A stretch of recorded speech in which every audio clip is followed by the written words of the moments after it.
Sri Parashakti Vidyala CBSE Class 6th Subject Physics. Good afternoon students. 6th standard physics chapter 13 fun with magnets. So in the previous class we have started in this chapter. So இந்த சாப்டரில் நம்ம introduction பார்த்தாச்சு and magnets வந்து எப்படி கண்டுபிடிச்சாங்க, அந்த மேக்னெட்டுக்கு வந்து ஏன் மேக்னெட்டுன்னு பெயர் வந்துச்சு அப்படிங்கிறதெல்லாம் நம்ம பார்த்தோம். அண்டு மேக்னெட் அந்த நேச்சுரல் மேக்னெட்டுக்கு வந்து என்ன நேம் கொடுத்தாங்க, மேக்னடைட் கண்டெய்ன்ஸ் அயன். ஸோ அதான் நேச்சுரல் மேக்னெட். ஸோ அந்த அயனை வச்சே திருப்பி மேக்னெட்டை உருவாக்கலாம் அப்படிங்கிறத கண்டுபிடிச்சாங்க. ஸோ அதுதான் artificial magnets and different shapes of மேக்னெட்ஸ்லாம் நம்ம பார்த்தோம். So today we are going to see about the magnetic and non-magnetic materials. Refer page number 127. So 13.1 magnetic and non-magnetic materials. So magnetic materials na enna, non-magnetic materials na edu appdi nama pirichu paaka porom. Activity 2. Let us walk in the footsteps of Magnus. Only this time we will change the position of the magnet and the iron. இந்த Magnus கையில் stick வச்சுருக்கும்போது அந்த ஸ்டிக்கில் வந்து iron இருந்துச்சு ஒரு எண்டில். நம்ம இப்போ use பண்ணக்கூடிய ஸ்டிக்கில் வந்து என்ன அட்டாச் பண்ணணும் அப்படின்னா மேக்னெட். ஏதாவது ஒரு ஸ்டிக் எடுத்துகிட்டு அதில் ஒரு எண்டில் மேக்னெட்டை ஃபிக்ஸ் பண்ணி டேப் எதையாக வச்சு நம்ம அதை வந்து ஃபிக்ஸ் பண்ணிவிட்டு அந்த ஸ்டிக்கை வச்சு நம்ம வந்து ஒவ்வொரு திங்ஸையாக தொட்டு பார்க்க போகிறோம். ஸோ எந்த திங்ஸ்லாம் அதில் அட்ராக்ட் ஆகுதோ அதெல்லாம் மேக்னெட்டிக் மெட்டீரியல், எந்த திங்ஸ்லாம் அட்ராக்ட் ஆகலையோ அதெல்லாம் நான் magnetic material. So we can attach a small magnet to a hockey stick, walking stick or a cricket wicket with a tape or some glue. Let us now go out on a Magnus walk through the school playground. What does our magnet stick pick up from the school ground? What about objects in the classroom? So நீங்கள் வந்து உங்கள் வீட்டில் உள்ள ஆப்ஜெக்டே ஒவ்வொரு ஆப்ஜெக்டையாக நீங்கள் வந்து இந்த ஸ்டிக்கை வச்சு தொட்டு பார்க்கலாம். கலெக்ட் வேரியஸ் ஆப்ஜெக்ட், நிறைய ஆப்ஜெக்டை கலெக்ட் பண்ணிவிட்டு of a day to day use from your surrounding. Test these with a magnet stick. நிறைய ஆப்ஜெக்ட் நம்மளை சுற்றி இருக்கும், அது எல்லாத்தையும் நம்ம வந்து டெஸ்ட் பண்ணி பார்க்கணும். காயின்ஸ் இருக்கும், பின் இருக்கும், சேஃப்டி பின் இருக்கும், பிளாஸ்டிக் ஸ்கேல் இருக்கும், சில்வர் டம்ளர் இருக்கும், கிளாத் இருக்கும், பீரோ இருக்கும், விண்டோ இருக்கும், டோர் இருக்கும். இது எல்லாத்தையும் நம்ம என்ன பண்ணணும், இந்த ஸ்டிக்கை வச்சு நம்ம வந்து தொட்டு பார்க்கணும். And you can also take a magnet, touch these objects with it and observe which objects stick to the magnet. Prepare a table in your notebook as shown in table 13.1 and record your observations. So அந்த மாதிரி நம்ம ஒவ்வொரு object தான் தொட்டு பார்த்துருப்போம். So எந்த object attract ஆகுது, எந்த ஆப்ஜெக்ட் அட்ராக்ட் ஆகலை அப்படிங்கிறத நம்ம இந்த டேப்லர் காலமில் 13.1 நம்ம ஃபில் பண்ணணும். So now make a list of materials from which these objects are made. Is there any material common in all the objects that were attracted by the magnet? So எந்த object வந்து காமனாக வந்து மேக்னெட்டில் attract ஆகுது அப்படிங்கிறது நம்ம வந்து நமக்கு வந்து நல்லாவே புரிஞ்சிருக்கும். So we understand that magnet attract certain materials வேற some do not get attracted towards magnet. So நமக்கு என்ன புரிஞ்சிருக்கு இதுலேருந்து, சில மெட்டீரியல்ஸ் அட்ராக்ட் ஆகுது, சில மெட்டீரியல்ஸ் அட்ராக்ட் ஆகலை அப்படிங்கிறது நமக்கு அண்டர்ஸ்டாண்ட் ஆகுது.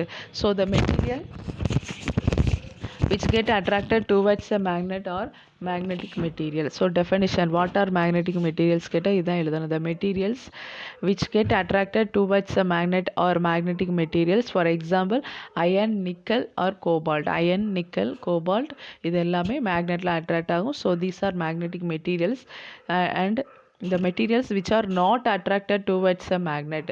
So the plastic, cloths, paper இதெல்லாம் என்ன ஆகாது, மேக்னெட்டில் அட்ராக்ட் ஆகாது. So the material which are not attracted towards a magnet are call non magnetic material அப்படிங்கிறது நமக்கு தெரியும். ஸோ நெக்ஸ்ட் வந்து டேப்லர் காலம். Table 13.1 finding the objects attracted by magnet. Name of the object, material which the object is made of. First காலமில் என்ன கொடுத்துருக்காங்க, name of the object, எந்த ஆப்ஜெக்ட்லாம் நம்ம எடுத்துருக்கோமோ அந்த ஆப்ஜெக்ட்லாம் நம்ம ஃபஸ்ட் காலமில் எழுதணும்.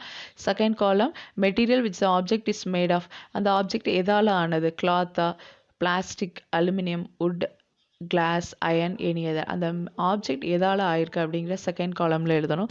Third column attracted by magnetic or magnet, அந்த material வந்து மேக்னெட்டில் அட்ராக்ட் ஆகுதா, ஆச்சுன்னா எஸ், அப்படி ஆகலைன்னா நோ.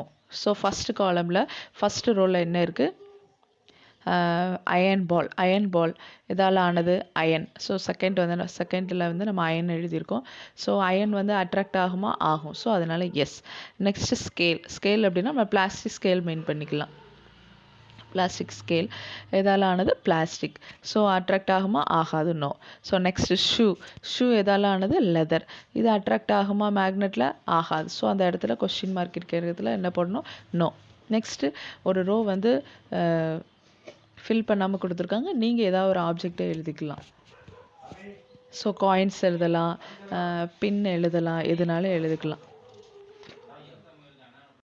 ஆக்டிவிட்டி 3, ரப் எ மேக்னெட் இந்த sand or soil. ஒரு மேக்னெட் எடுத்துகிட்டு நம்ம வீட்டு பக்கத்தில் உள்ள மண்ணில் வந்து அந்த மேக்னெட்டை வந்து போட்டு எடுக்கணும். So pull out the magnet. அப்படி எடுத்து பார்க்கும்போது அதில் வந்து சில பிளாக் கலரில் சில பார்ட்டிகிள்ஸ் அதில் ஒட்டியிருக்கிறத வந்து நம்மளால் பார்க்க முடியும். So pull out the magnet. Are there some particles of sand or soil sticking to the magnet. So அந்த மாதிரி ஒட்டியிருக்கா அப்படின்னு கேட்டிருக்காங்க. So now gently shake the magnet to remove the particles of sand or soil or some particles still sticking to it. These might be small piece of iron picked up from the soil. So அந்த மாதிரி மண்ணில் போட்டு எடுக்கும்போது நமக்கு அந்த magnet எடுக்கும்போது வெறுமனே magnet மட்டும் இருக்காது. ஸோ அதில் சில நிறைய பார்ட்டிகிள்ஸ் வந்து அதில் ஒட்டியிருக்கும். நம்ம அதை கொஞ்சம் அப்படி உதரும்போது அதில் உள்ள சாயில் பார்ட்டிகிள்ஸ், இந்த சாண்டு ஒட்டியிருக்கிறதெல்லாம் கீழே விழுந்துடும். மறுபடியும் நம்ம நல்லா பார்த்தோம் அப்படின்னா அதில் பிளாக் கலரில் சில பார்ட்டிகிள்ஸ் வந்து ஒட்டியிருக்கும். ஸோ அது என்னது அப்படின்னா அயன் ஃபில்லிங்ஸ். அது என்னது? Iron fillings. ஸோ அயன் வந்து மேக்னெட்டில் ஒட்டும். அதனால தான் அந்த மணலில் உள்ள அந்த அயன் ஃபில்லிங்ஸ் வந்து என்ன ஆகுது? அந்த மேக்னெட்டில் ஒட்டியிருக்கு. So through such activity we can find out whether the soil or sand from a given place contains particles that have iron. So try this activity near your home, school or the places you visit on your holidays. Does the magnet with iron filling stick to it? Look like any one of those shown in figure 13.6. Make a table of what you find. So கீழே 3 pictures கொடுத்துருக்காங்க. First மேக்னெட்டில் அந்த மேக்னெட்டோட எண்டில் பார்த்தீங்கன்னா அதிகமான iron particles ஒட்டியிருக்கு. Second மேக்னெட்டில் கொஞ்சம் அதை விட கம்மியாக ஒட்டியிருக்கு. தேர்ட் மேக்னெட்டில் இல்லவே இல்லை. ஸோ நம்ம வந்து என்ன பண்ணலாம்? உங்கள் வீட்டு பக்கத்தில் ஒவ்வொரு ஏரியாலையும் ஒவ்வொரு மாதிரி இருக்கும். அந்த மணலோட தன்மை வந்து மாறும். ஸோ அந்த மண்ணில் வந்து அயன் பார்ட்டிகிள்ஸ் எந்த அளவு இருக்குது அப்படிங்கிறத நம்ம இந்த மாதிரி டெஸ்ட் பண்ணி பார்த்துக்கலாம். ஸோ உங்கள் வீட்டு பக்கத்தில் வந்து அதிகமாக இருக்கலாம். நீங்கள் வேறு ஏதாவது பக்கத்து ஊருக்கு போயிருந்தீங்கன்னா அங்கே கூட நீங்கள் டெஸ்ட் பண்ணி பார்க்கலாம். ஸோ அங்கே வந்து கம்மியாக இருக்கலாம். சில இடத்துல வந்து சுத்தமாக வந்து அயன் பார்ட்டிகிள்ஸ் இல்லாமல் கூட இருக்கலாம். ஸோ இந்த மாதிரி மேக்னெட்டை வச்சு நம்ம வந்து டெஸ்ட் பண்ணி பார்க்கும்போது அந்த மண்ணில் வந்து அயன் ஃபில்லிங்ஸ் எவ்வளவு இருக்குது இல்லை அப்படிங்கிறத நம்ம தெரிஞ்சுக்கலாம். ஸோ அதை வந்து நம்ம என்ன பண்ண போகிறோம்? ஒரு டேப்லெட் காலமில் ஃபில் பண்ண போகிறோம்.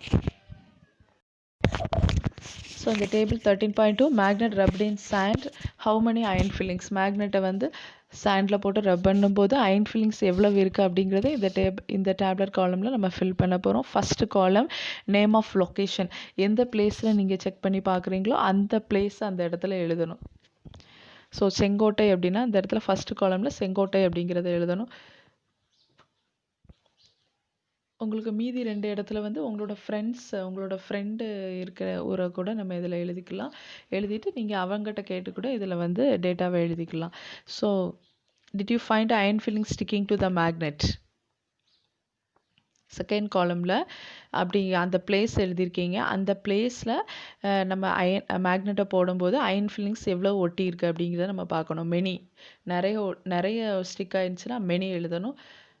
அதை விட கம்மியாக இருந்துச்சுன்னா வெரி ஃபியூ. ஸோ எதுவுமே இல்லை அப்படின்னா நன் எழுதணும். ஸோ இந்த இடத்துல வந்து ஒரு 3 பிளேசஸ் எழுதி அந்த இடத்துல உள்ள அயன் ஃபில்லிங்ஸை நம்ம வந்து என்ன பண்ணணும்? எந்த அளவு இருக்குது அப்படிங்கிறத நம்ம இதில் நோட் பண்ணணும். 13.2 poles of magnet. So we observed that iron fillings stick to a magnet rubbed in the soil. Did you observe anything special about the way they stick to the magnet? So poles of magnet இது வரைக்கும் நம்ம magnet பார்த்தோம். மேக்னெட்டில் வந்து எந்தெந்த material stick ஆகுது, ஒட்டலை, அதாவது magnetic மெட்டீரியல்னது நான் magnetic material என்ன அப்படின்னு பார்த்தோம். நெக்ஸ்ட் அயன் ஃபில்லிங்ஸ் மேக்னெட்டில் ஒட்டுது அப்படிங்கிறத போன ஆக்டிவிட்டியில் பார்த்தோம். இப்போ வந்து போல்ஸ் ஆஃப் மேக்னெட்டில் போல்ஸ் இருக்கும். அந்த போல்ஸை பற்றி நம்ம பார்க்க போகிறோம். ஸோ ஆக்டிவிட்டி 4ல் இந்த மாதிரி நம்ம எடுத்த அயன் ஃபில்லிங்ஸை நம்ம நிறைய கலெக்ட் பண்ணி வச்சுக்கணும். Spread some iron fillings on a sheet of paper. இந்த மாதிரி நிறைய அயன் ஃபில்லிங்ஸ் கலெக்ட் பண்ணி அதை வந்து ஒரு ஷீட்டில் வந்து நம்ம மொத்தமாக ஸ்ப்ரெட் பண்ணி வைக்கணும். நவ் பிளேஸ் ஏ பார் மேக்னெட். அதில் இப்போ என்ன பண்ணணும்னா ஒரு பார் மேக்னெட்டை அதில் வைக்கணும். ஸோ இதில் என்ன நடக்கும், இப்போ என்ன நடக்கும், அயன் ஃபில்லிங்ஸ், அந்த பேப்பரில் உள்ள அயன் ஃபில்லிங்ஸ் எல்லாமே அந்த மேக்னெட்டில் வந்து என்ன பண்ணும், ஸ்டிக் ஆகும். So what do you observe, do the iron fillings stick all over the magnet? Do you observe that more iron fillings get attracted to some parts of the magnet than others? So அந்த மாதிரி ஒரு பேப்பரில் அந்த iron ஃபில்லிங்ஸை வச்சுட்டு அதுக்கு மேலே நம்ம மேக்னெட்டை போடும்போது அந்த அயன் ஃபில்லிங்ஸ் எல்லாமே மேக்னெட்டில் வந்து ஒட்டிடும். ஆனால் இப்போ அந்த மேக்னெட் எடுத்து நீங்கள் பார்த்தீங்கன்னா எல்லா அயன் ஃபில்லிங்ஸும் எல்லா இடத்துலையும் ஒட்டியிருக்கும். பட் சில இடத்துல கம்மியாகவும் சில இடத்துல அதிகமாகவும் அந்த மேக்னெட்டிக் ஃபில்லிங்ஸ், அந்த அயன் ஃபில்லிங்ஸ் வந்து ஒட்டியிருக்கும். ஸோ சென்டர்லலாம் பார்த்தீங்கன்னா அயன் ஃபில்லிங்ஸ் இருக்கும், ஆனால் 2 எண்டில் தான் அதிகமான அயன் ஃபில்லிங்ஸ் வந்து இருக்கும். ஸோ இந்த மாதிரி அயன் ஃபில்லிங்ஸ் உங்களுக்கு இல்லை அப்படின்னா நீங்கள் என்ன பண்ணலாம், இந்த சின்ன குண்டூசி இருக்குல்ல, இந்த குண்டூசி நிறைய எடுத்துகிட்டு கூட இந்த ஆக்டிவிட்டியை நீங்கள் பண்ணி பார்க்கலாம். ஸோ வந்து சென்டரில் கம்மியாக தான் ஒட்டியிருக்கும், போல்ஸ் 2 எண்டில் வந்து அதிகமாக ஒட்டியிருக்கும் அப்படிங்கிறத நம்மளால் பார்க்க முடியும். So remove the iron filling sticking to the magnet and repeat the activity. மறுபடியும் இந்த ஆக்டிவிட்டியை பண்ணி பார்க்கணும். நீங்கள் எத்தனை தடவை இந்த ஆக்டிவிட்டியை பண்ணி பார்த்தாலும் இதே மாதிரி தான் போல்ஸில் தான் அதிகமாக என்ன பண்ணும், ஒட்டும். ஸோ இந்த பிக்சரில் கூட பாருங்கள், சென்டரில் அயன் ஃபில்லிங்ஸ் ஓரளவு கம்மியாக தான் இருக்குது, 2 எண்ட்லையும் அதிகமாக ஒட்டியிருக்கு. So do you observe any change in the pattern with which the iron fillings get attracted by different parts of the magnet? நீங்கள் எத்தனை தடவை இந்த ஆக்டிவிட்டி பண்ணி பார்த்தாலும் எந்த சேஞ்சும் நடக்காது, இதே மாதிரி தான் அந்த எண்டில் தான் அதிகமாக அயன் ஃபில்லிங்ஸ் ஒட்டியிருக்கும். So you can do this activity using the pins or iron nails in place of iron filings and also with magnets of different shapes. So இதே ஆக்டிவிட்டியை நீங்கள் பின்ஸை வச்சோ ஒரு அயன் நெயில், சின்ன சின்ன ஆணிலாம் இருக்கும், அந்த குட்டி ஆணியை வச்சு நம்ம வந்து இந்த ஆக்டிவிட்டியை பண்ணி பார்க்கலாம். So draw a diagram to show the way iron filling stick to the magnet. Is a drawing similar to that shown in figure 13.6. A. We find that the iron fillings are attracted more towards the region close to the 2 ends of the bar magnet. So நம்ம இதுலேருந்து என்ன தெரியுது அப்படின்னா, இந்த iron fillings எந்த இடத்துல போய் அதிகமாக ஒட்டுது அப்படின்னா அந்த end more towards the region close to the 2 ends, அந்த மேக்னெட்டோட 2 எண்ட்ஸில் தான் அதிகமாக போய் ஒட்டுது. So we find that the iron fillings are attracted more towards the region close to 2 ends of a bar magnet. So poles of a magnet are said to be near these ends. So எத்தனை தடவை இந்த ஆக்டிவிட்டியை பண்ணி பார்த்தாலும் 2 எண்டில் தான் அதிகமாக stick ஆகும், இந்த 2 எண்டு தான் அந்த மேக்னெட்டோட poles. So try and bring a few magnets of different shapes to the classroom. இந்த ஆக்டிவிட்டியில் நம்ம எடுத்துருக்கிறது பார் மேக்னெட். ஸோ நமக்கு நிறைய ஷேப்ஸ் ஆஃப் மேக்னெட் இருக்குது, ஹார்ஷூ மேக்னெட் இருக்குது, ball ended magnet and circular shape, rectangular shape, இப்படி இந்த மாதிரி இப்போல்லாம் நிறைய ஷேப்ஸ் இருக்குது, சிலிண்ட்ரிக்கல் ஷேப், அப்படி சொல்லிட்டு நிறைய வந்து டிஃப்ரெண்ட் ஷேப்ஸ் ஆஃப் மேக்னெட் இருக்குது. எந்த ஷேப் உள்ள மேக்னெட்டை நீங்கள் எடுத்து இந்த மாதிரி ஆக்டிவிட்டியை பண்ணி பார்த்தாலும் அதில் 2 எண்ட்ஸ் இருக்கும். ஸோ எந்த 2 எண்டில் வந்து அதிகமாக ஸ்டிக் ஆகுதோ அதுதான் அந்த மேக்னெட்டோட போல்ஸ்.